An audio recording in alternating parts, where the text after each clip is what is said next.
ठीक है, फिर से मैं आप सबको स्वागत करता हूं। हम लोग ये बात को पढ़ रहे थे, तो इस वक्त हम लोग उसको कंटिन्यू करेंगे।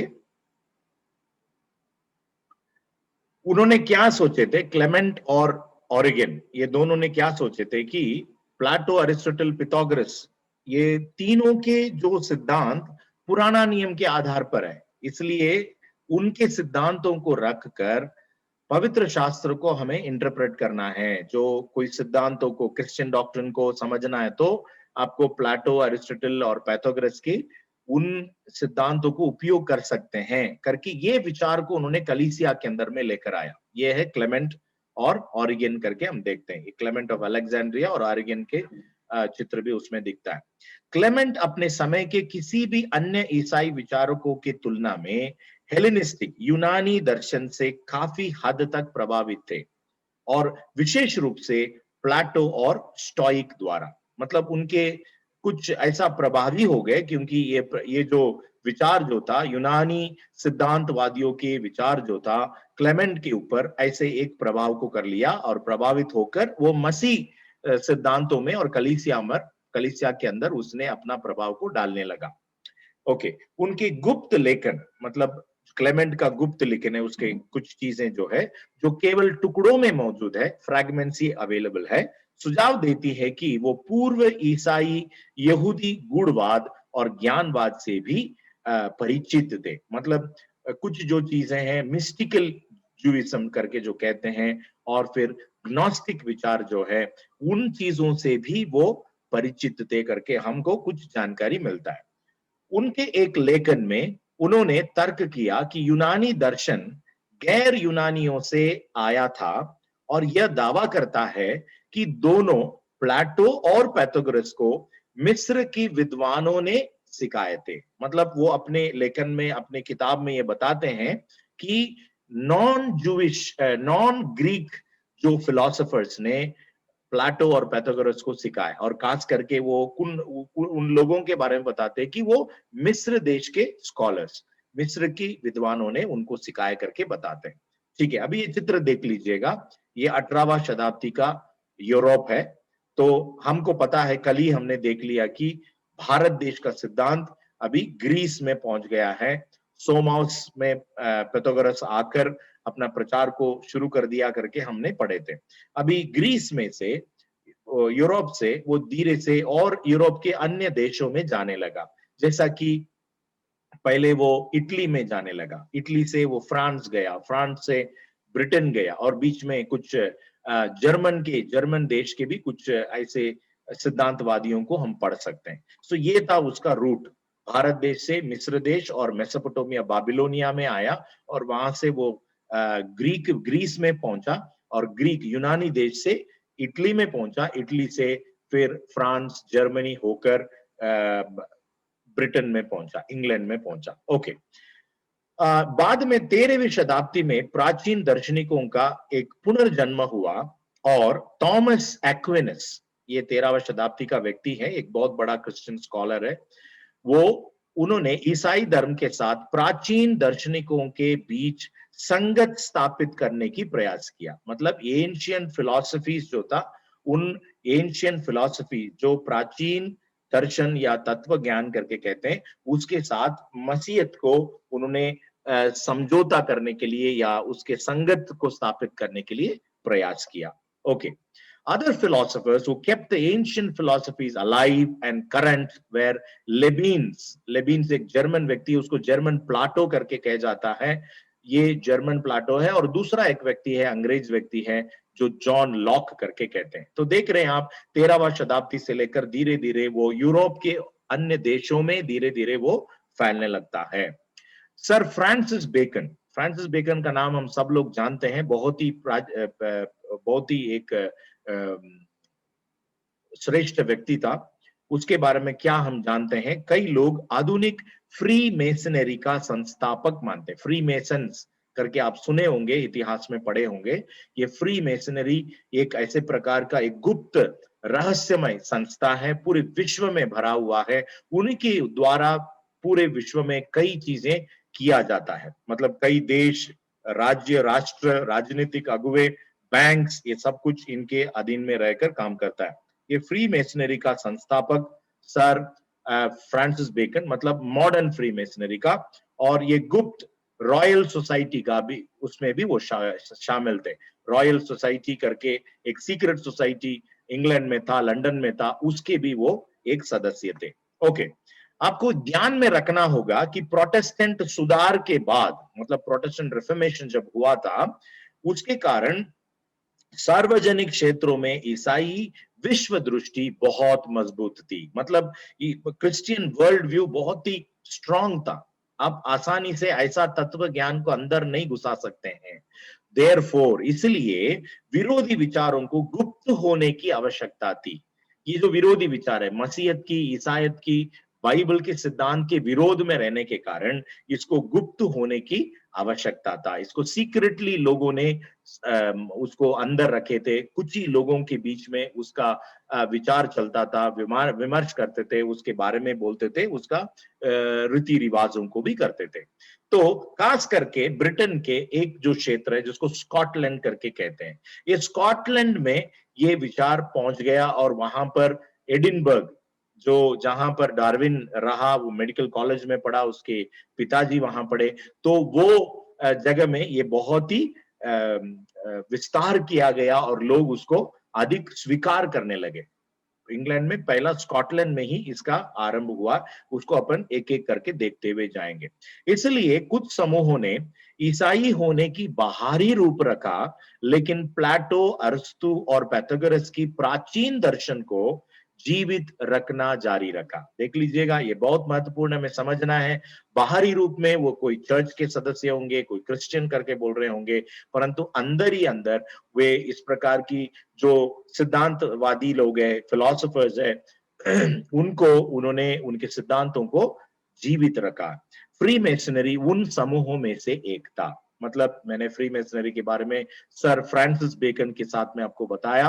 तो फ्री मेसनरी ऐसा एक गुप्त समुदाय था, एक संस्था थी, जिसमें इस प्रकार का विचारों को उन्होंने जिंदा रखा, जीवित रखा, परंतु अंडरग्राउंड में, मतलब बाहरी रूप में, सार्वजनिक रूप में उसका कोई खुलासा नहीं किया गया। ये फ्री मेसनरी के बारे में, ये बहुत ही गुप्त सोसाइटी है, परंतु इसके बारे में कुछ जानकारी आपको इंटरनेट में भी, विकिपीडिया में, ये जगह में मिलता है। एक्चुअली फ्री मेसनरी का अलग अलग स्तर है, और फिर उसमें दो प्रकार का दल भी है, उनमें विभाजित किया गया। एक है स्कॉटिश राइट करके कहते हैं, दूसरा यॉर्क राइट करके कहते हैं। ये दोनों में कुछ पदों में कुछ फर्क रहता है, परंतु उनका सिद्धांत सब एक ही रहता है। इस सिद्धांत के आधार पर देखा जाए तो कि इस दुनिया के हर एक प्रकार की राजनीति और अर्थव्यवस्था और इवन हेल्थ, ये सारी चीजें इनकी ही कंट्रोल में रहती है। इनके संबंधित जो व्यक्ति अपने आप को बड़ा करने की कोशिश करता है, तो वो व्यक्ति नष्ट ही हो जाता है। ये बहुत ही खतरनाक एक सोसाइटी है। आज पूरी विश्व में ये लोग फैले हुए हैं, फ्री मेसन्स करके कहते हैं। ठीक है, हम वो स्कॉटिश राइट के बारे में बात कर रहे हैं। देख लीजिएगा, ये कई बार इसको बोलते हैं, फ्री मेसन्स जो है वो क्रिश्चियन ऑर्गेनाइजेशन है। वो अपने चर्च या मंदिर को मैसोनिक लॉज करके कहते हैं। तो उनमें एक ऐसा रिकॉर्ड दिया हुआ है, देख लीजिए, उसको मैं हिंदी में ही पढ़ूंगा डायरेक्टली। 32वें डिग्री फ्री मेसन की दीक्षा संस्कार में भाषण जब दिया गया था, उस भाषण को यह रिकॉर्ड किया गया। कई लोग मानते हैं कि ये एक ईसाई संगठन है, लेकिन उसके तत्व ज्ञान अन्यथा कहती है। मतलब ये असल में वो क्रिश्चियन संस्था नहीं है, ये दूसरा कुछ है, उसके विपरीत है। देख लीजिए, फ्री मेसनरी में ज्ञान की सीढ़ी, मतलब लैडर ऑफ एनलाइटनमेंट करके कहते हैं। स्कॉटिश संस्कार में आपको सिखाया जाएगा कि हमारे प्राचीन पूर्वज ने सभी रहस्यों को जानते थे और पर्याप्त निशान छोड़कर गए हैं, ताकि हम आज परिश्रम और शिक्षण के साथ उन्हें नवीकरण कर सके और उन्हें आपको आपका प्रबोधन के लिए रोशनी में लाए। अब हम पैथागोरस की महान प्रतीक पर आते हैं। हमारी प्रतीक हमें आर्यों से मिला है, आर्य लोग, आर्यों से मिला है, और इनमें कई प्रतीक पैथागोरस द्वारा आविष्कार किया गया था, जिन्होंने मिस्र और बाबिलोन में अध्ययन किया था। तो देखिए इसको पढ़ते समय आपको क्लियरली वो लिंक समझ में आती है कि फ्री मेसन्स और ग्रीक स्कॉलर्स, जो pythagoras से शुरुआत होता है, और pythagoras कहां से सीखा है? भारतीय योगियों से सीखा है, उन तत्वज्ञानियों से जो सीखा है, जो मिस्र बाबिलोनिया में उसको उसकी मुलाकात हुई थी। तो उस बात को ये अंगीकार करते हैं, खुले रीति से अंगीकार करते हैं। ये उनका ओपन पब्लिक, मतलब उनकी मीटिंग का एक स्पीच है। उनकी दीक्षा जब होते समय उन्होंने ये भाषण को किया है, ये लिखित रूप में डॉक्यूमेंट उपलब्ध है। वॉल्टेयर के बारे में हम जानते हैं। वॉल्टेयर एक फ्री मेसन था। वॉल्टेयर एक फ्री मेसन था। अपने डिक्शनरी ऑफ फिलॉसफी 1764 1764 में उसने डिक्शनरी ऑफ फिलॉसफी का पहला संस्करण, फर्स्ट एडिशन में क्या लिखा है आप देख लीजिएगा। जब मैंने पहली बार प्लेटो को पढ़ा और प्राणियों के क्रम में आया, वे प्राणी जो सबसे हल्के परमाणु से लेकर सर्वोच्च प्राणी तक है, मैं अचंभित हो गया। So what is he actually talking about? जो एवोल्यूशनरी स्टेजेस है, एवोल्यूशनरी डेवलपमेंट है, क्रमिक विकास है, उसी के बारे में वो कह रहे हैं। वो कहते हैं वो बहुत ही आश्चर्य हो गए, मतलब अचंभित हो गए। Around the same time, James Burnett, Lord Monboddo, was active and very influential in the revival of classical learning in the north of Scotland. He was later called the Scottish father of evolution and he lived 1714 to 1796. लगभग उसी समय उत्तर Scotland में James बर्नेट, जिसको Lord मोनबोडो करके कहते हैं, शास्त्रीय शिक्षक का पुनः परिवर्तन के सक्रिय और बहुत प्रभावशाली था। बाद में उन्हें स्कॉटिश देश का या स्कॉटिश विचार का विकास के पिता, मतलब फादर ऑफ एवोल्यूशन करके उसको कहा गया है। यह है लॉर्ड मोनबोडो। देख लीजिए, डार्विनवाद की सभी अनिवार्य तत्व बर्नेट के सिद्धांतों में पहले से मौजूद थी। हम क्या इधर कोशिश कर रहे हैं, क्या ढूंढ कर पाए हैं, सत्य क्या है? चार्ल्स डार्विन ने जो भी विचार को लेकर आया वो उसका नहीं है, ओरिजिनली उसका नहीं है। वो भारत देश से निकला उन सर्व ईश्वरवाद के विकास, जो पैंथियस्टिक इवोल्यूशन करके अंग्रेजी में कहते हैं, वहां से वो निकलकर इजिप्ट में आया, बेबीलोन में आया, और वहां के वादियों के द्वारा वो पाइथागोरस के पास में आया, और पाइथागोरस ग्रीक देश में पहुंचता है, यूनानी देश में पहुंचता है, और वहां से वो सिद्धांत धीरे धीरे बढ़कर अभी यूरोप में पहुंच गया। सो डार्विनवाद की सभी अनिवार्य तत्व जो है बर्नेट के सिद्धांतों में, मतलब बर्नेट कौन है? लॉर्ड मोनबोडो है, उनके सिद्धांतों में उपलब्ध है। कुछ लोग अनुमान लगाते हैं कि डार्विन ने अपने पुस्तक द ओरिजिन ऑफ स्पीसीज लिखने से पहले नेचुरल सिलेक्शन के सिद्धांत का प्रसिद्धि बर्नेट को ही देना चाहिए, क्योंकि उसी ने डार्विन के पहले इस विषय को कह चुका है और लिख भी चुका है। ओके, ये बहुत काफी लंबा चीज है, मैं परंतु सिंपल भाषा में आपको बताना चाहता हूं। जो अपने किताब मेटाफिजिक्स करके एक किताब में लिखता है, ओरंगोटॉन करके एक जो बंदर है, वो कहता है कि दैट्स एन एनिमल बिटविक्स्ट, मतलब between a monkey and a man. ये तब का जो अंग्रेजी है। There are, I know, many who will think this progress of man from a quadruped or an orang-outan to men such as we now see them nowadays. मतलब वो ये African लोगों के यहाँ पर इंगित करते हुए बता रहा है। Very disgraceful to the species, but they should consider their own progress as an individual in the womb. Man is no better than a vegetable. एक सब्जी से बेहतर नहीं है इंसान। If therefore there be such a progress in the individual, it is not to be that there should be a progress also in the species from the mere animal up to the intellectual creature. So orangutan यही है, इसके बहुत सारे प्रकार है। तो इसके जो चेहरे से या रूप से वो क्या कह रहा था कि औरंगुटान जो है बंदर और इंसान मनुष्य के बीच का एक कड़ी है, मतलब मिसिंग लिंक है, वो एक लिंक है करके वो कह रहा था। Monbodo believed that humans had developed from orangutans and that they were a link between men and monkeys. Monbodo का मानना था कि मानवों के ओरंगटान से ही विकसित हुए थे और वे मनुष्य और बंदरों के बीच का एक कड़ी है, एक लिंक है। ये डार्विन की पुस्तक द ओरिजिन ऑफ स्पीशीज से 60 साल पहले था। ध्यान दीजिए आप इस बात को, ये बात आपको बाहर में कोई नहीं बताएगा।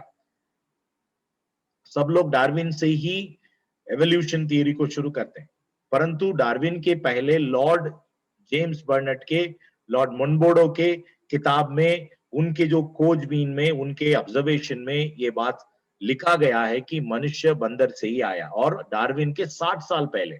और स्पष्ट रूप से पता चलता है विकासवाद का सिद्धांत वास्तव में एक दर्शन है जो वैज्ञानिक पोशाक के साथ प्रस्तुत किया गया है। मतलब वो असल में एक सिद्धांत है, इट्स अ फिलॉसफी, बट उसका प्रेजेंटेशन कैसे किया गया है उनकी भाषा में, with a scientific window dressing. मतलब ऐसा पोशाक दिया जा रहा है, ऐसा पहरावा पहना के, वैज्ञानिक पहरावा पहना के उसको पेश किया जा रहा है। असल में वो एक वैज्ञानिक विचार या खोज नहीं है, वो एक सिद्धांत है, इट्स अ फिलॉसफी। ठीक है, अभी अपन और थोड़ा नजदीक आ जाएंगे। लॉर्ड मोनबोडो के बाद में एक और व्यक्ति है जो बहुत महत्वपूर्ण है, वो डार्विन का जो दादाजी, डार्विन ग्रैंडफादर, एंड उसके साथ में ये क्रम विकास का क्या जानकारी है। वो डार्विन का जो दादाजी है, उसका एरेसिमस करके उसका नाम है, एरेसिमस डार्विन। वो एक किताब लिखा है द टेम्पल ऑफ नेचर, उसके साथ एक और किताब है जूनोमिया। ऐसा 2 किताब उन्होंने लिखा है। इसमें बहुत सारी जानकारी आपको मिलती है, परंतु मैं कुछ ही जानकारी आपको देना चाहूंगा। इरासिमस डार्विन 18वीं शताब्दी का एक प्रमुख दार्शनिक, फिलोसोफर और वैज्ञानिक थे, साइंटिस्ट, और स्कॉटलैंड के एडिनबर्ग में फ्री मेसनरी में शामिल किए गए थे। मतलब फ्री मेसनरी के बारे में पहले से मैंने बता दिया, वो एक कल्ट ग्रुप है, सीक्रेट सोसाइटी है, जो प्राचीन तत्व ज्ञानों को गुप्त रीति से वो संभाले रखे, क्योंकि प्रोटेस्टेंट वर्ल्ड व्यू जो विचार बहुत ही गंभीर रीति से और बहुत ही स्पष्ट रीति से था, इसलिए लोग कोई भी प्रश्नों को उठा सकता है करके उन्होंने उसको गुप्त रीति से रखा था। सो इरासिमस डार्विन इस फ्री मेसन के एक सदस्य थे, और लॉर्ड मुनबोडो के साथ में एक ही मैसोनिक लॉज में भाग लेते थे। देख लीजिए, मैसोनिक लॉज बोले तो उनका चर्च जैसा है, वहां पर वो लोग एकत्रित आते हैं, बहुत सारे विचार विमर्श करते हैं, बहुत से रूल्स पास करते हैं, ऐसे बहुत कुछ होता है।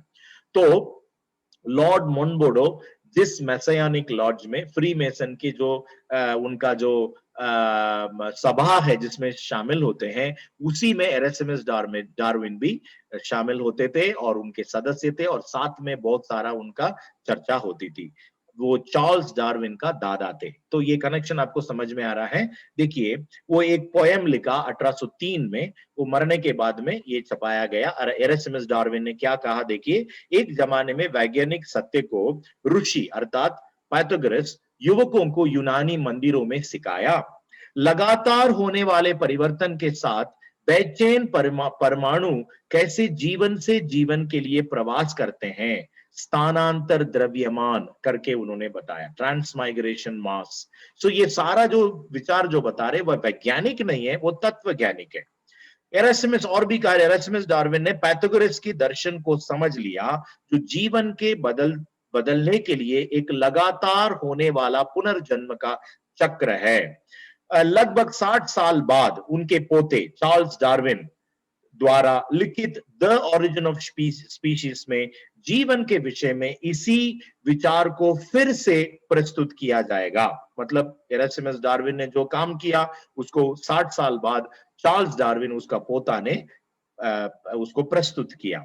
पाइथागोरस के इस दर्शन के ज्ञानोदय के प्रमुख पुरुषों द्वारा विज्ञान माना जाता था, और यह कुछ 60 साल के बाद भी विज्ञान माना जाता था, जब चार्ल्स ने तूफानी से वैज्ञानिक दुनिया को हिलाकर रख दिया। मतलब ये तत्व ज्ञान क्या बन गया, साइंस बन गया, विज्ञान बन गया। और 60 साल के बाद उसने उस किताब के द्वारा, ओरिजिन ऑफ स्पीशीज के किताब को छपने के बाद एकदम वैज्ञानिक दुनिया को हिला दिया।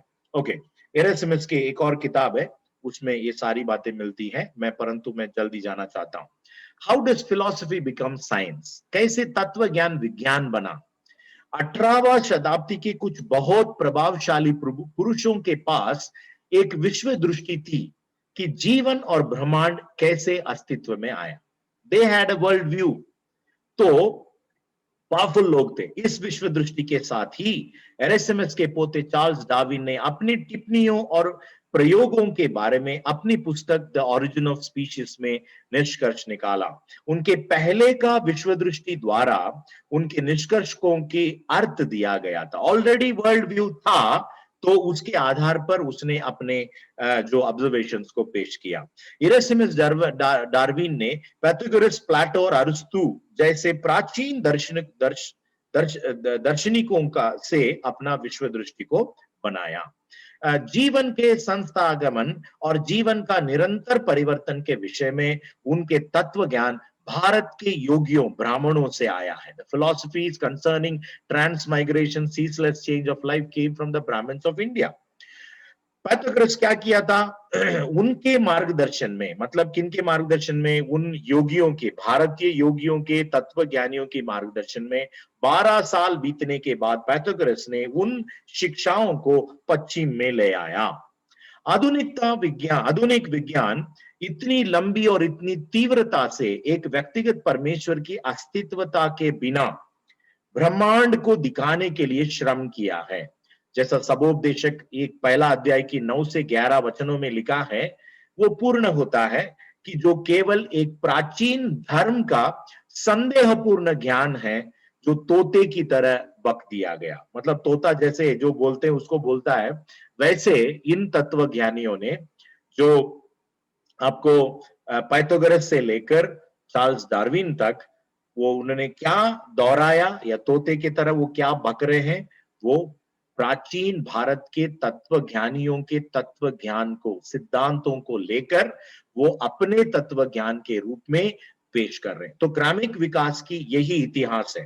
वो भारत देश के तत्व ज्ञानियों से, योगियों में से, जिम्नोसोफिस्ट करके उनको कहते हैं, वो आर्धा नंगे रहते हैं और कई बार वो टोटली निर्वस्त्र रहते हैं। ये पूरे विश्व में तब के जो विश्वविद्यालयों में ज्ञानियों के बीच में जाकर तर्क करते थे, वाद विवाद करते थे, और उनके विचारों को लोग जब स्वीकार किए, पश्चिम में ये विचार आया और उसका ये रूप है। आज हमको इस 18वां या 19वीं शताब्दी में हम देखते हैं तो चार्ल्स डार्विन के द्वारा क्रमिक विकास का एक सिद्धांत पेश किया गया। सो पवित्र वचन में क्या पढ़ते अपन? सबोपदेशक पहला अध्याय की 9 से 11। देखिए ये वचन मैं आपके लिए पढ़ना चाहूंगा। जो कुछ हुआ था वही फिर होगा, और जो कुछ बन चुका है वही फिर बनाया जाएगा, और सूर्य के नीचे कोई बात नई नहीं है।